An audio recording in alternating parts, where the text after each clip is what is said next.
What's up, everybody? It's just rePORTER here, and welcome back to the rePORTER Show, man.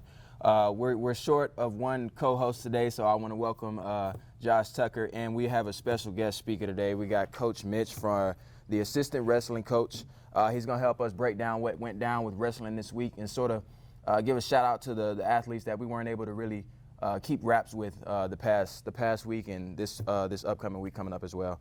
So go ahead and talk to me about the matches that you had this past week. I know you guys had Texas Wesleyan earlier in the week, and then you guys just had a tournament this past weekend. Yes, and so we had our first duel this last Wednesday against Texas Wesleyan at home. They're someone in our conference, so they're a good competition to have. And the women had a tough duel. They were 1 point or 2 points away from winning it, and so it was a very close one. A lot of back and forth, some good energy there. And then on the men's side, it was a tough duel. We were able to come out on top with a win there at the end, or no, they won at the end, but the pin by Malachi Owens at the very really helped seal it away. That was big. It was big because if he didn't have that pin, then it would have fallen away, gone to criteria, and so it was a good thing that he was able to secure that pin, that fall, and we were able to win that duel. It was a good one. Now, do y'all know that when the match is happening, like if he gets his win, we're gonna close everything out, or is that sort of like? And so that's a great question. And so as each match is progressing, so start with 125.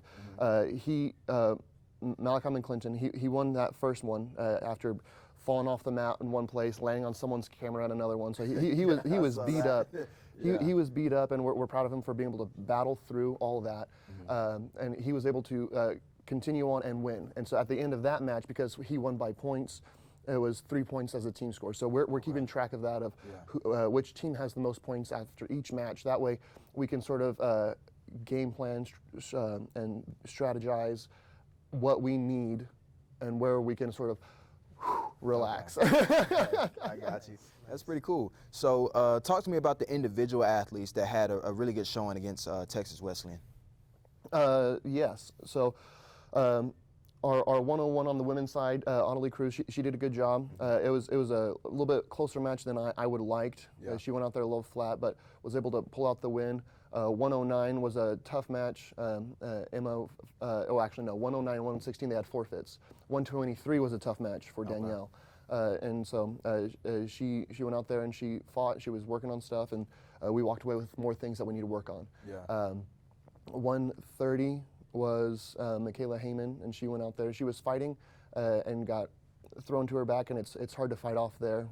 In freestyle, as soon as your back touches, it's a pin, and you don't have any chance to fight or wiggle. And so she did a good job of not letting her back get flat. 136 was Kaylani. And she was a state champ for Texas last year. And she went out there, and the girl walked right into her throw and put her flat on her back. That was a good one. I got you. That was a good one. We don't have anyone at the weight class of 143 or 155, and so we had a freshman step up and try and compete at 143. It just didn't work out. You know, there's a difference. There's a reason why there's weight classes. And so we're thankful for her to step up and fill that gap for us. 155, our person at 155 is injured. And so she had to sit out. And then our 170 pounder, we have, again, 2 state champions there, and so we're not sure which one to send out. We sent out Audrey, and the girl, there was a moment of the athletic flurry there, a little bit of a scramble, and then we landed on bottom, and that's, again, what sealed the duel for us on the women's side. Then the guys' side, Malcolm and Clinton starting us off strong at 125. 133, Alex Pena, he's ranked for us in the top 4 in the nation. I saw that. And so, you know, well, he's really good. But they didn't bring anyone there, whether they were injured, hurt, sick, or scared. They didn't bring a 133 pounder for him, and so we got that forfeit. 141, that one was Aiden Medina, and he went out there and was able to get a big win. I saw that. He's sort of like manhandled. He got straight to it, and that was a quick match. Yes, he was able to put in. He's been putting in the work, and it's showing. And he's only a sophomore, so he's got a lot of time to grow still. 149, we had Zach Pena out there, the cousin of Alex, and he is actually a 141 pounder. Again, a little thin on that weight classes, and so he stepped up. Didn't get pinned, so it was again as those bonus points for the match. Was only able to only lose by a certain amount of points. So that helped us again at the very end to win. 157, Josh Camilla went out there and he wrestled well, got a big pin for us. 165, their guys ranked, and so June got to feel what it was like to wrestle some ranked competition. Him being a first-year freshman, he went out there and said that. I remember him off the mat. He was like, "That was different. That's what you've been trying to tell me about, Coach." I was like, "Yes," and so, but he's learning. He's a smart guy, and he's got again a lot of time to grow still. Okay. That's 57, 65. No, that was 65 was June. 74 was Ethan Frank, and he's been his leg's been hurting him. He's just like a deep bone bruise. Yeah. And so he went out there again, didn't get pinned. Okay. Then Malachi went out there at 184. Again, he's actually supposed to be 174, but he went out there and put on a show. Yeah, I thought that. I was just like, I mean, I know he's a good-sized dude, but I didn't know he was 184. No, he's not. Okay. No. Well, that's even better. Yes. That he went out there and got the win, even though that wasn't his weight class. Yes, sir. And it was a big win. It was because again, that's what helped seal the duel for us. Helped us to take a little breath because we didn't have a 197 pounder. Okay. And then again, injuries. Yeah. It's a tough sport. Yeah, I know. And then 285 went out there. Ethan Salazar went out there against the guy who was in the finals of state last year, and he made it to state but didn't get a win. And so that went out there. Again, there was an athletic flurry, some motion, back and forth, and then to his back. It'd be like that. Yeah, it does. It does. All right, now go ahead and give me a quick wrap-up of what went down this past weekend with the tournament. We were in Poto, Oklahoma. The men's tournament was a weird one. Yeah. They had some technical difficulties that pushed the start time later. We were there. Every team was there on time. Everyone was weighed in on time. They were ready to start, and then something happened, and it got pushed back an hour and a half. And so the guys did a great job wrestling different people from junior college level, D3, D2, D1, and of course NAIA schools were there. So it was good competition for us, but we walked away with some wins and some losses, and definitely some learning process. Okay. And that was the guys' side. Women's side was on Sunday. They went out there. They had no problems this time. Yeah. They were able to wrestle. We had a few ladies in the finals. Mahogany Castle at 170 pounds was in the finals.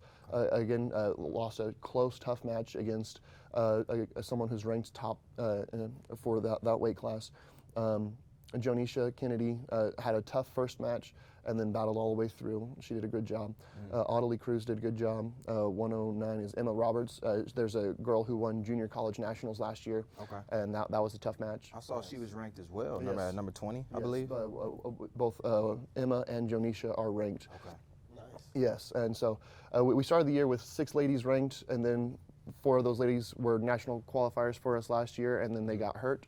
And so now we're down, but then we lost them, but then we added. Okay. And so that's a good thing, is that it's nothing set in stone, and they're able to continue to earn more rankings throughout the season. So now the one question I have for you before I let you go is, when there's a forfeit because nobody's in their weight class, does that go against the team points? Yes. And for example, Alex didn't have a match, got his hand raised. They say if you don't have someone there, that counts as a pin, and so with that's a significant that's a significant one. I got you. So it's sort of like a need to match everything that they have because you don't want that forfeit. Okay. Absolutely. Okay, I got you. Well, Coach, you filled me out, really. I appreciate you. But yeah, I mean, wrestling. I mean, I see here you guys have 4 players ranked.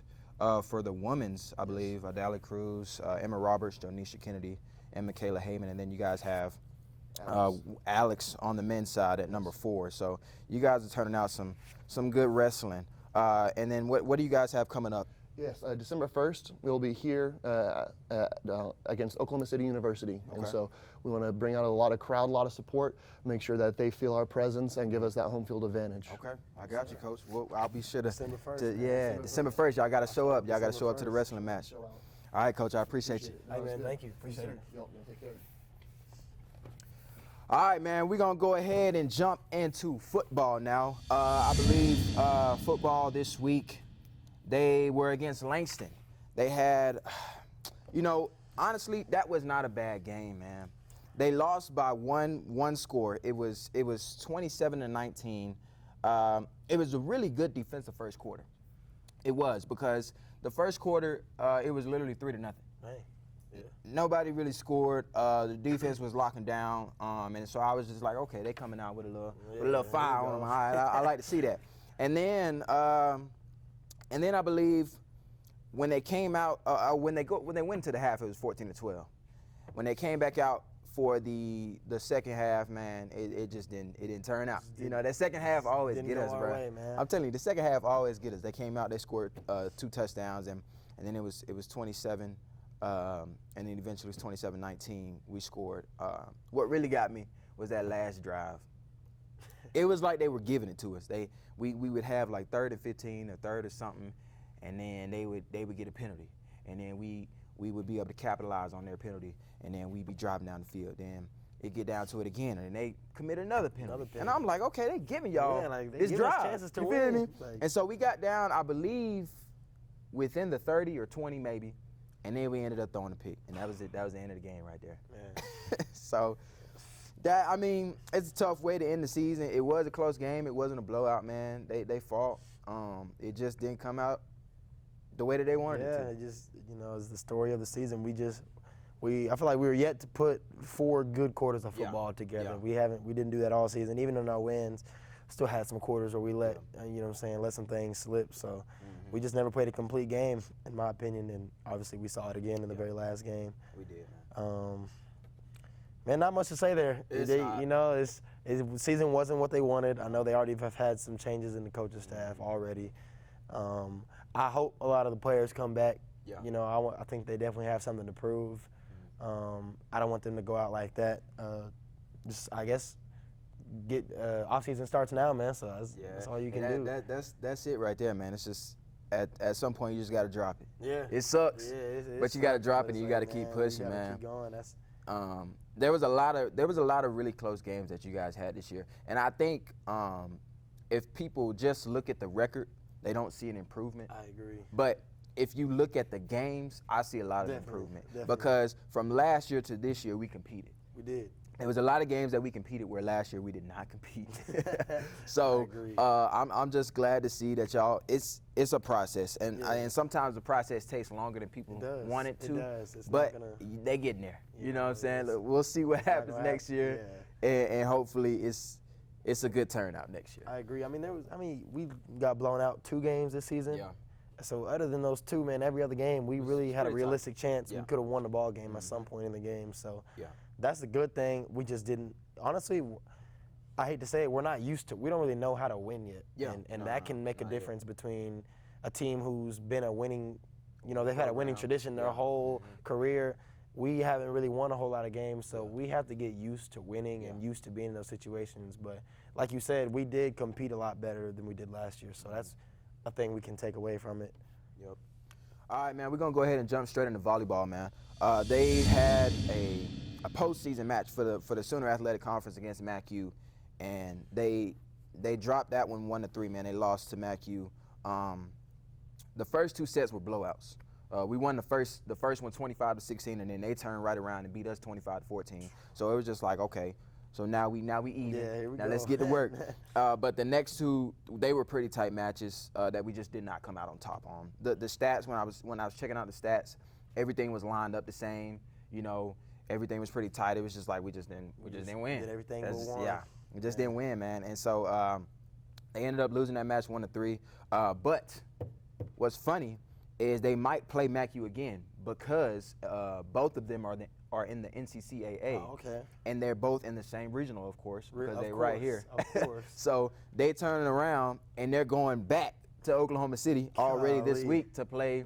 I believe Sterling, and if they beat Sterling and MACU wins their side, then who do they play? They're playing MACU again. So they might have a little redemption battle. Get some redemption on MACU, Yeah, man. They've had our number all season. They have, bro. They have. And so that would be funny if we ended up sending them home, even though they didn't beat us all year. We beat them. Hopefully we can beat them when it counts. Yeah, nah, it never matters until it counts. Facts, You know what I'm saying? facts. It never Yeah, matters never until it matters counts. Until it counts. That's the beauty of the NCCA is at least we get a chance to still play some sort of postseason volleyball. So that's good for them. Yep. Now we're gonna go ahead and jump into men's basketball.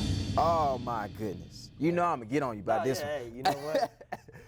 I'm gonna break it Tell the down truth, and then man. we're gonna That's how go you should into do it. it. We're That's gonna your go job, into is it. Tell the truth, man. We started out the season 3-0, and because of that, in the first poll of the year, we were ranked 10th in the nation. So top 10, I love that.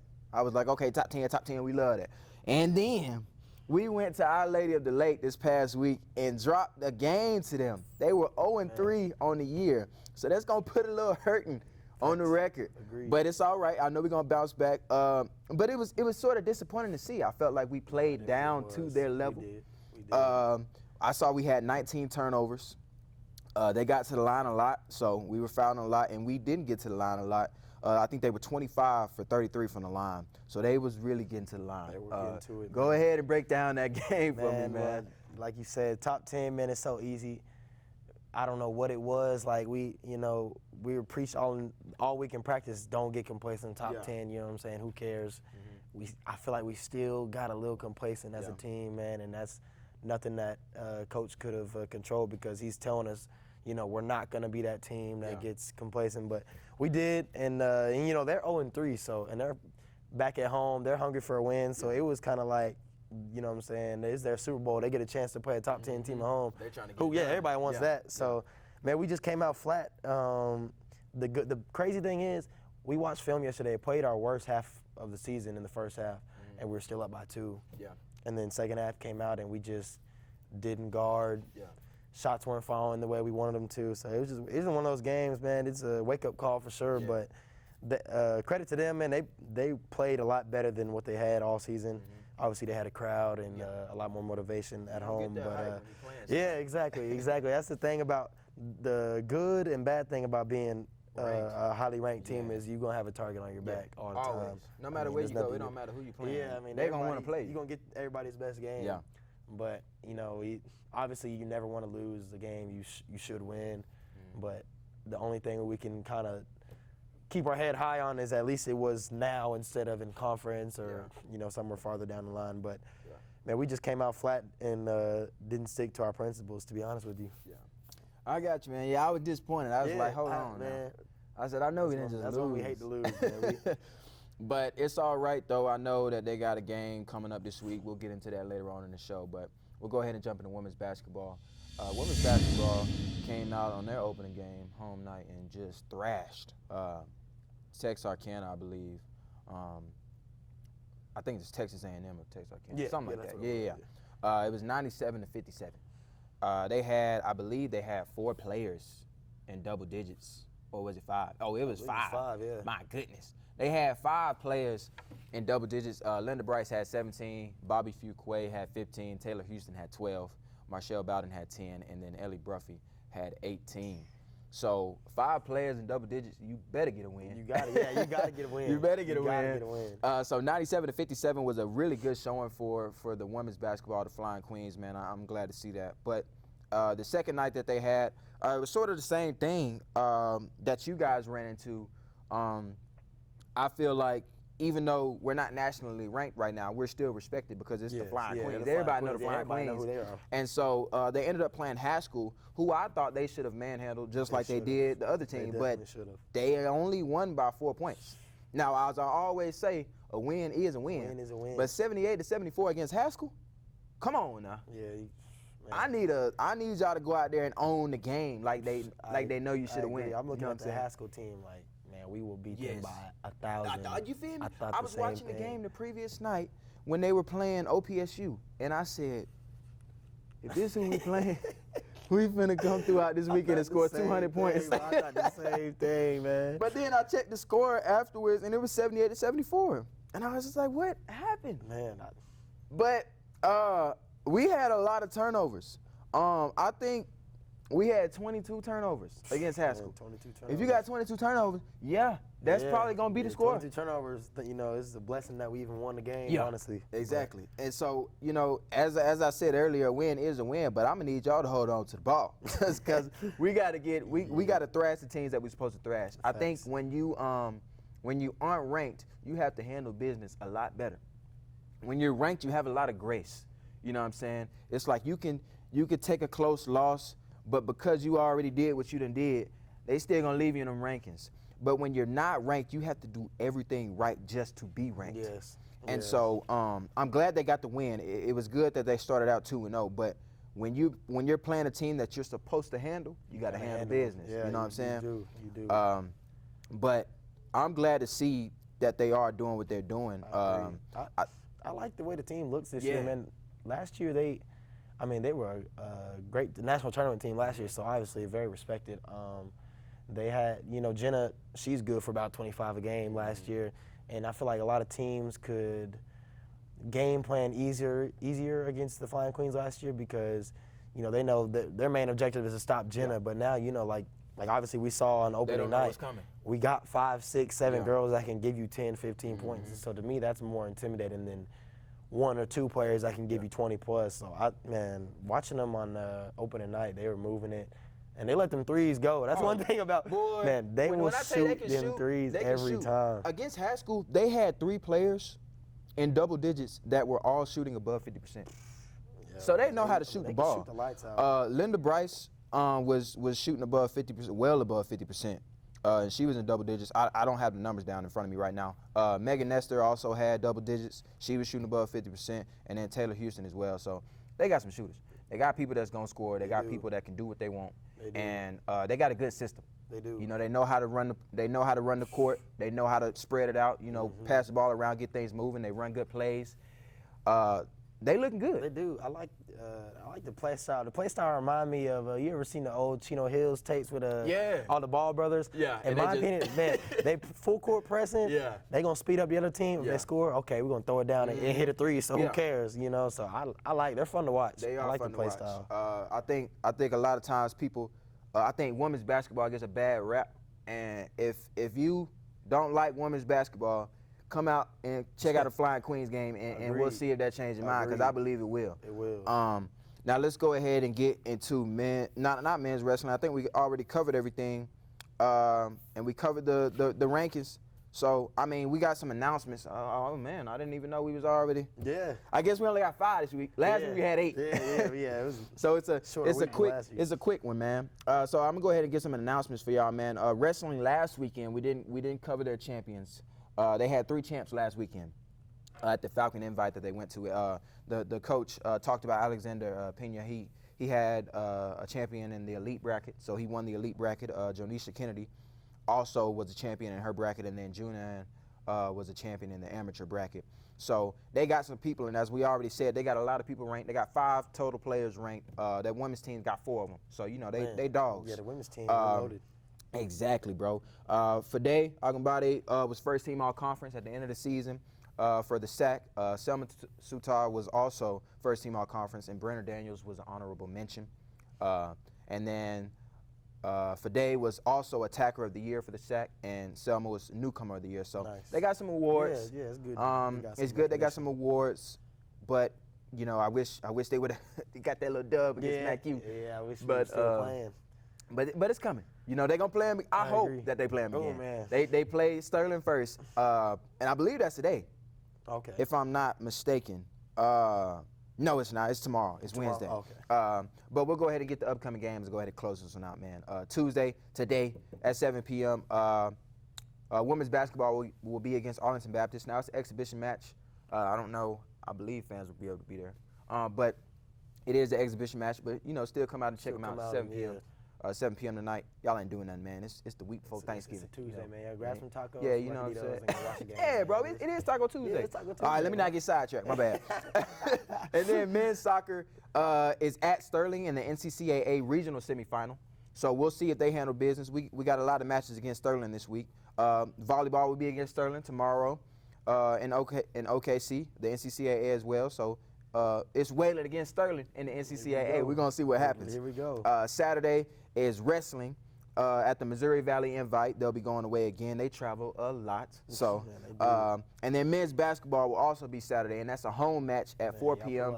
So y'all got to check it out. Y'all pull up, man. Exactly. Big week. Got to bounce back from From last week. Yeah, last week. That's ugly. That's not who we are, man. Exactly. So y'all pull up.